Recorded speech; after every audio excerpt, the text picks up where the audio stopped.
বাংলাদেশের স্পিনাররা অনেক পরিণত, নিজেদের উপর বিশ্বাস রাখলে দেশের বাইরেও আসবে নিয়মিত সাফল্য, হারাতে পারে যে কোনো দলকে, এমনটাই অভিমত স্পিন কোচ মুশতাক আহমেদের।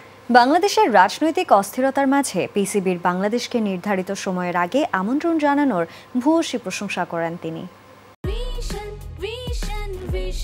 100% কপার কন্ডেন্সারে তৈরি ভিশন ফ্রিজ, তাই গুণে মানে অটুট থাকে বছরের পর বছর। প্রায় 4 বছর পর পাকিস্তানের মাটিতে দ্বিপাক্ষিক সিরিজ খেলতে গেছে বাংলাদেশ দল। 2 ম্যাচের টেস্ট সিরিজ শুরু হচ্ছে আগামী 21শে আগস্ট। প্রথম টেস্ট ম্যাচ হবে রাওয়ালপিন্ডিতে। পাকিস্তানের বিপক্ষে আসন্ন টেস্ট সিরিজকে সামনে রেখে লাহোরের গাদ্দাফি স্টেডিয়ামে অনুশীলন করেছে পুরো টিম। দল নিয়ে আশাবাদী কোচ মুশতাক। পিচ দেখে সিদ্ধান্ত নেবেন টিম কম্বিনেশন কেমন হবে। আমরা আগে রাওয়ালপিন্ডিতে পৌঁছে পিচ দেখব, তারপর দল গঠন করব।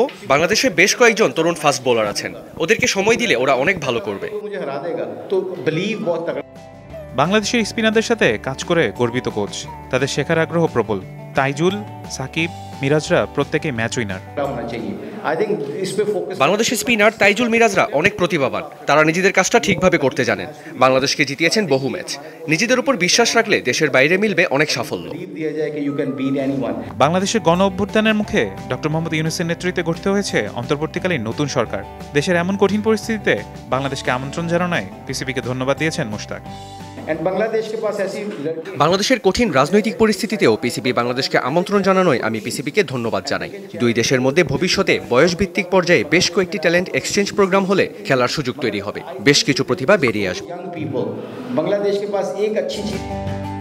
ফারহান ইহসান, যমুনা স্পোর্টস।